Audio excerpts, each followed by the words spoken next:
Hello everyone. पिछले video में जहां मैंने बात किया था पुष्प की संरचना के बारे में, स्ट्रक्चर ऑफ फ्लावर, उसके आगे हम डिस्कस करेंगे उसके मैकेनिज्म को और लैंगिक जनन में होने वाली घटनाओं को। तो जनरली क्या होता है कि हम जो चैप्टर पढ़ रहे हैं पुष्पीय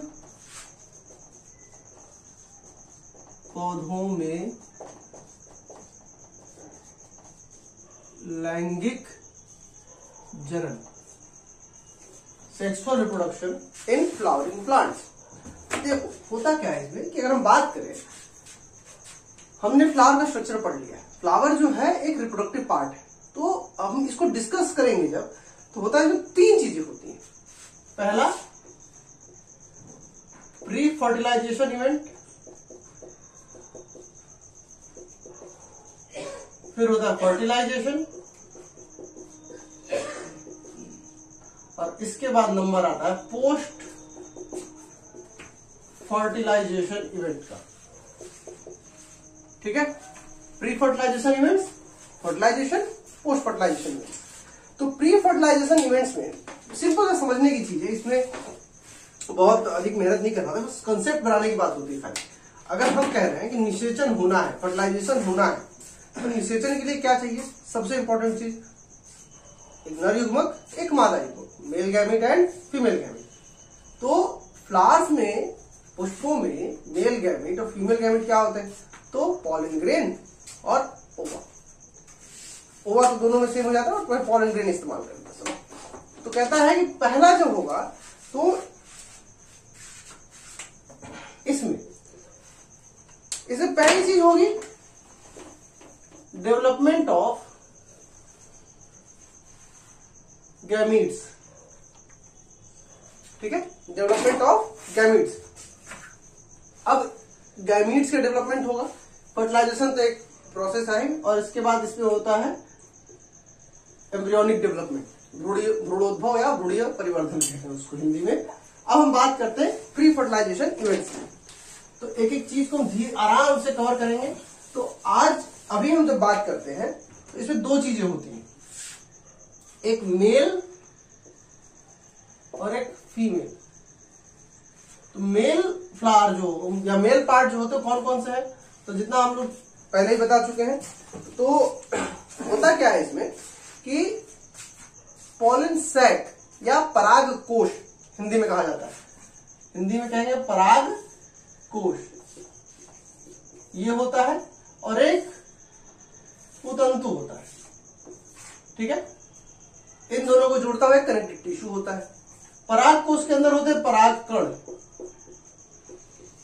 पॉलन ग्रेन, पॉलन ग्रेन्स। ठीक, और यह है फिलामेंट। तो बेसिकली जो कंप्लीट एंथर बनता है उसकी बात करते हैं। और फीमेल सेक्शन की बात करोगे तो यहां पे जायांग बनता है, जायांग, द्रवर्तिका, अग्रवर्तिका, ये सब आते हैं। तो हम लोग पहले डिस्कस करेंगे मेल सेक्शन, परागकोश को। ठीक है, तो आज हम डिस्कस करेंगे, छोटा छोटा हिस्सा ही रखेंगे, ज्यादा बड़े में नहीं बनाएंगे, क्योंकि जल्दी होता है कि बड़ा वीडियो जो होता है ना, आधे लोग तो उसके लेंथ देख के भाग जाते हैं और उनको लगता है कि इतना लंबा कौन पढ़े। और सबसे खास बात, अभी जो लोग वीडियो यहां तक आ चुके हो, पहला ही काम करो, बुक ले लो अभी, और एक नोटबुक बना लो। एटलीस्ट इससे क्या होगा कि मार्क कर सको कि हम क्या बता रहे हैं। जनरली क्या होता है, हम अपने हिसाब से कई चीजें बताएंगे, कई किसी किताब में होंगी, नहीं होंगी। तो जो चीज आपकी बुक में हो मार्क कर लो है, और जो चीज हम बता रहे हैं और वो आपकी बुक में नहीं है तो उसको कमेंट सेक्शन में डाल देना कि हाँ ये हमारे में नहीं, हमको समझा दीजिए क्या है, तो उसको हम फिर से समझा देंगे। हालांकि कोशिश करेंगे इसमें हम पूरा कवर कर ले। तो पहला है परागकोश की संरचना।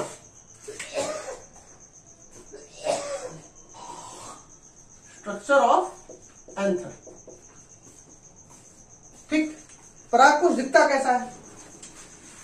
तो अगर हम बात करें परागकोश की, तो परागकोश अलग अलग पौधों के अंदर अलग अलग सेक्शन में दिखेगा। किसी में यहीं से निकल आता है ऐसे, तो अब ये जो है परागकोश जो है उसको परागकोश कहते हैं, पूरा ये अंतर है पूरा। अब इसमें यही है परागकोश और ये इसका पुंतंतु। इसको जब हम काटेंगे, डाइसेक्ट कर दें,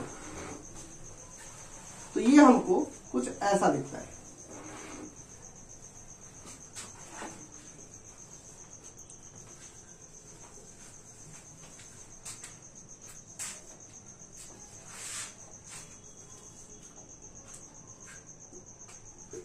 और इसके अंदर होता है पॉलन ग्रेन, इसी के अंदर यही है पॉलन ग्रेन। ठीक है, तो ये बेसिकली परागकोश कहलाएगा। अब इसको समझना है तो देखो यहां 2 सेक्शन है, लेफ्ट राइट, और हर सेक्शन में 2 है। ठीक, 1 2 3 4। तो यहां 2 सेक्शन रहेंगे। लघु बीजाणुधानी हिंदी में कहते हैं, माइक्रोस्पोरेंजियम कहलाता है इंग्लिश में, साइंटिफिक लैंग्वेज में इसको कहते हैं माइक्रोस्पोरेंजियम। माइक्रो थोड़ा अच्छे से लिख दे रहे, तो कई बार क्या होता है वीडियो में क्लियर नहीं होता। इसको कहते हैं माइक्रोस्पोरेंजियम। ठीक है, लघु बीजाणुधानी, यही है पराग या परागकण।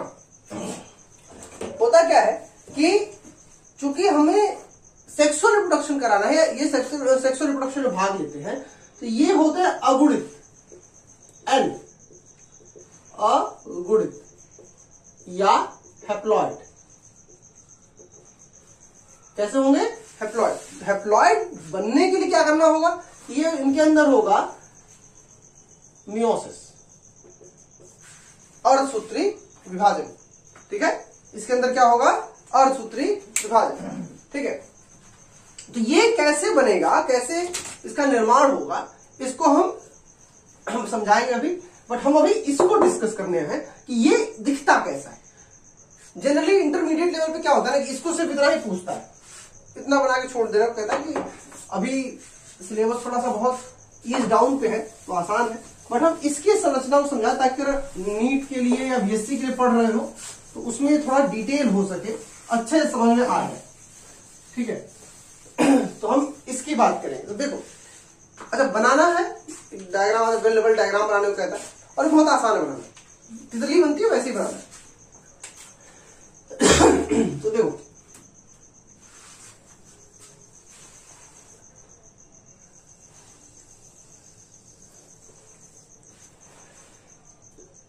जो हम पढ़ते थे तो हमने इसको ऐसे ही तैयार किया था कि तितली की जैसे संरचना बनेगी इसकी। तो इसमें अलग अलग लेयर बनती है इसकी, ऐसे। तो इसको हम अलग अलग कलर्स दिखा देते हैं।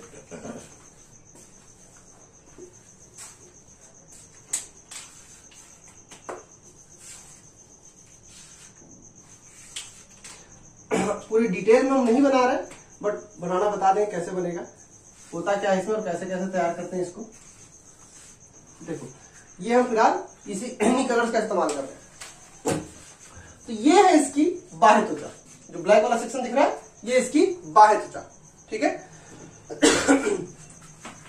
जो ब्लू वाला सेक्शन दिख रहा है मध्य त्वचा या मध्य स्तर, मध्य परत जो कह रहे हैं, और ये लास्ट वाला अंतर स्तर कहलाता है। ठीक है, एपिडर्मल, मेसोडर्मल, हाइपोडर्मल लेयर है ये सब। यही जो सेक्शन है ये आगे चल के टैपेटम बनाता है, तो वो कैसे बनाए क्या बनाएगा वो बताएंगे। अब जब डेवलप होना है, ठीक है, तो बेसिकली ये जो बाहरी सेक्शन है परागकोश का एक सेक्शन है जो पूरा का पूरा। आज जब इस सैक की बात करोगे जिसमें पराग कण मौजूद होते हैं, उसके बाहरी लेयर ये बनाते हैं। ठीक है, तो इस तरह से इसका निर्माण होगा। तो बाहरी लेयर बनेगी ये परागकोश के, या कल अंतर स्तर बनेगी परागकोश की संरचना की एक लेयर बना देती है, और लास्ट वाला सेक्शन होता है इससे विकसित होंगे पराग कण। इससे क्या विकसित होंगे? पराग कण। तो ये है एक सामान्य सी संरचना। ठीक है, और बीच में हमने ये लाल रंग का एक बनाया है, बीच में ये लाल रंग, संवहन पूल कहते हैं इसको। ठीक है, वेस्कुलर बंडल की तरह काम करता है ये। अब होता क्या है इसमें, हमने कहा ना कैसे बनेगा, तो बहुत सिंपल सा ट्रिक बता रहे हैं इसको बनाने की। एक सेक्शन में बना के दिखा दे रहे हैं। ऐसे लेयर बना लिए, इसके बाद इसको ऐसे, फिर इसमें क्रॉस कर दिया सीधे सीधे लाइन, फिर इस पे बड़ी गोल कोशिकाएं कर लूं,